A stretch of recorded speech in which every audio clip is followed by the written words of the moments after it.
Hoy conoceremos a Fray Luis Beltrán. ¿Quién será? ¿Fue un hombre importante? ¿Por qué lleva este nombre nuestra escuela? Hola, antes que nada decirles que es un placer poder hablar con ustedes y poder escucharlas. Hola, buenos días, ¿cómo están? Gracias por darme esta oportunidad de comunicarme con ustedes, aunque sea a través de este medio. Gracias a las maestras, a las familias, a los alumnos. Buenas tardes. ¿Nos puede decir su nombre y el cargo que ocupa en la escuela? Bueno, mi nombre es María Fernanda Tevez. Soy la directora de la Escuela 145 desde septiembre del año 2011. Soy Nancy Funes, ese es mi nombre, y soy vicedirectora de la Escuela 145 Fray Luis Beltrán. Hoy las invitamos para que nos cuenten sobre el nombre que lleva nuestra escuela. La escuela tiene un nombre y tiene un número. Yo les dije que soy vicedirectora de la Escuela 145 Fray Luis Beltrán. Ese es su número, 145, pero tiene un nombre de alguien que fue muy importante para la independencia de nuestro país. El nombre de esa persona tan importante es Luis Beltrán. Y ahí también muchos se confunden, piensan que el nombre era Fray Luis Beltrán. En realidad, Fray era el cargo que ocupó o a qué se dedicó porque él era un religioso, algo así como un sacerdote. Acá hay una imagen de él en un momento de su vida muy importante que luego ya les vamos a contar. El nombre completo con el que lo nombraron sus papás era este: José Luis Marcelo Beltrán. Tenía 3 nombres, José Luis Marcelo, y su apellido era Beltrán. Él nació hace mucho tiempo. Nació el 7 de septiembre de 1784. Este día, este mes de este año. Si él viviera aún, algo que es imposible, cumpliría ahora 236 años. Muchísimo. Pero eso no es posible. ¿Dónde nació? Él nació en Argentina, aunque hay algunos escritos que a veces nos confunden y dicen que nació en otro país, pero no, él nació en Argentina. Este es todo el mapa completo de Argentina.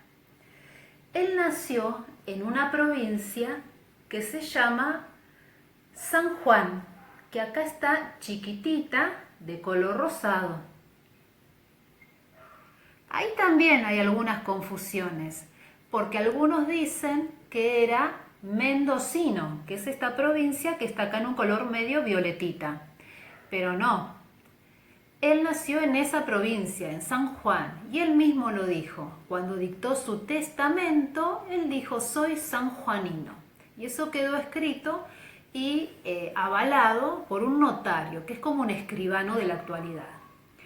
En esa provincia también había nacido alguien muy importante para su vida, que ahora les voy a decir quién es.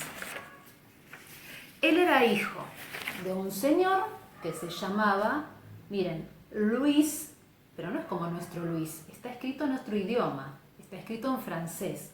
Luis Bertrand, ese era su papá, que nació en Francia, que es un país que queda muy lejos de Argentina. Si quisiéramos visitarlo ahora, tendríamos que ir a Francia usando barco o usando aviones, por ejemplo.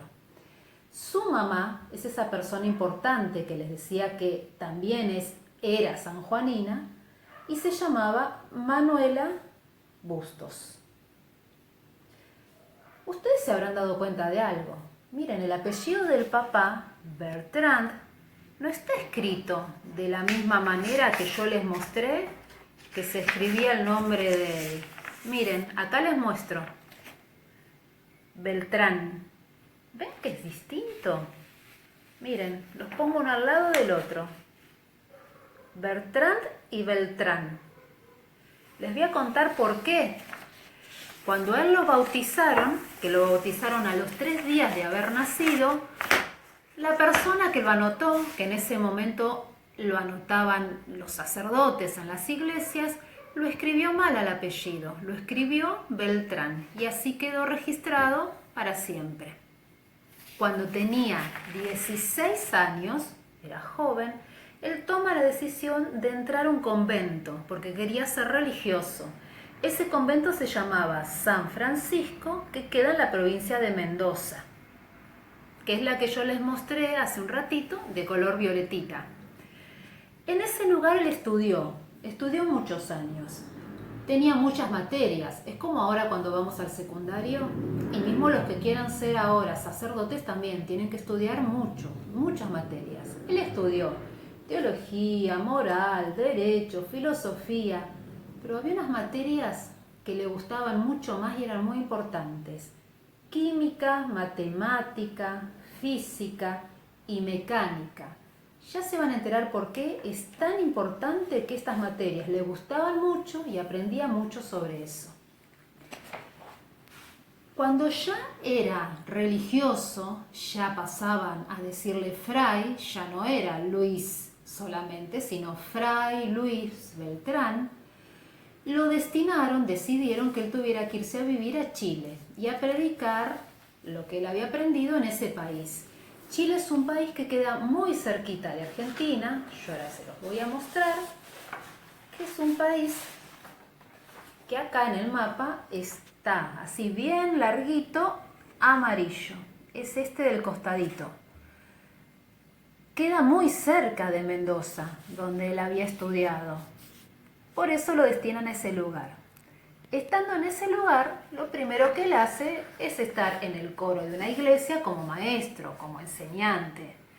Pero después, él se da cuenta que en Chile empiezan a pasar cosas muy importantes que estaban pasando en toda esta región, también pasaban en nuestro país, que era el deseo de independizarse que tenían los nativos, los criollos, los originarios de cada país, de aquellos que habían venido a colonizarlos. En Chile, más o menos en el mismo año que acá, que en Argentina, había revueltas, había una revolución. Él se interioriza de esa situación y entiende que él puede aportar mucho. Uno de los aspectos donde aporta mucho y ayuda mucho a esos revolucionarios chilenos es en el aspecto que tiene que ver de acompañarlos inicialmente en esas misiones que tenían que hacer, en esas revueltas, en esas luchas. Él se llama como capellán de esos ejércitos. Pero en un momento de descanso, él se interioriza de cómo estaban construyendo sus armamentos esos revolucionarios chilenos. Va a esos talleres y él entiende que tiene mucho para ayudarlos y para explicarles de todo lo que él había aprendido. Es por eso que él pasa a formar parte de ese ejército y empieza también a estar muy activo en esos intentos de independencia chilena. En algunos momentos fueron derrotados, hubo batallas, sobre todo una muy importante, donde son derrotados y por lo tanto tienen que dejar ese país, Chile. Esos chilenos, y entre ellos estaba nuestro Fray Luis Beltrán. Es en ese momento que deben regresar y el lugar más cercano donde podían, se dice, exiliarse o dejar ese lugar donde estaban siendo perseguidos, el lugar más cercano era nuestro país, Argentina. Por ende, vuelven a cruzar algo muy importante que se llama Cordillera de los Andes y vienen a establecerse en Mendoza, que es esa provincia donde yo les conté que había estudiado Fray Luis Beltrán. En esa provincia conoce a alguien muy importante para la independencia argentina, pero de ese momento, de esa vida, de la vida de Fray Luis Beltrán, no les voy a hablar yo, les va a hablar otra persona. ¿Por qué la escuela eligió su nombre? ¿Hace cuánto que lleva ese nombre? Realmente no sabemos por qué y desde cuándo se le impuso el nombre Fray Luis Beltrán a nuestra escuela. Porque nuestra escuela es muy viejita, tiene 100 años, más de 100 años, 102 años. Así que seguramente tiene que ver con el nombre del barrio, que se llama General José de San Martín, y tendrá que ver con la importancia de Fray Luis Beltrán y de San Martín. Creemos que fue así, pero no podríamos asegurarlo realmente. estamos sí muy orgullosos del nombre que tenemos. ¿Por qué es tan importante en nuestra historia argentina? Fray Luis Beltrán fue un personaje muy importante de nuestra historia, ya que era un cura franciscano que ayudó muchísimo a San Martín en la campaña del ejército de los Andes, cuando cruzó la cordillera. Preparó y lo ayudó a preparar sus armas, porque era artillero. Entonces, ese trabajo le permitió a él fabricarle armas y para ayudar a los soldados y a su ejército. Eso fue muy importante. El barrio de nuestra escuela se llama General San Martín y nuestra escuela se llama Fray Luis Beltrán. Miren si no somos importantes para la historia. Fue la vida de Fray Luis Beltrán y cuánto hizo por la independencia de tantos países, no solamente de Argentina. Yo ahora les cuento el final de su vida, que ocurrió en Buenos Aires, que Buenos Aires es la provincia donde nosotros vivimos, donde está nuestra escuela, donde está la 145, se las muestro en el mapa. Buenos Aires es esta provincia que acá aparece anaranjada. Ahí es donde él había regresado luego de una última batalla, donde al sentirse enfermo decide retirarse de esa actividad y decide tomarse el tiempo para volver a encontrarse más tranquilo. Vuelve a reencontrarse con esa primera vocación que él había elegido, que era la de ser religioso, la de ser un fray. Y así transcurrió su último año de vida. Yo les cuento que en febrero fue su última batalla y finalmente en diciembre del mismo año, que fue en 1827, el día 8 de diciembre de 1827, falleció aquí en Buenos Aires. Él tenía en ese momento 43 años. Teniendo en cuenta todo lo que hizo Fray Luis Beltrán y de todas las batallas en las que participó, su vida fue una vida muy, muy importante para nuestro país y para tantos países de Latinoamérica. Les agradecemos un montón. Es lindo escucharlas. Y estoy totalmente segura de que los niños y sus familias lo disfrutaron y aprendieron quién fue Fray Luis Beltrán. En el cruce de los Andes, fabricando las armas, se refiere a la valentía de sus soldados al usarlas. Si los cañones tienen que tener alas, lo tendrán. Gracias, Vulcano de la Patria.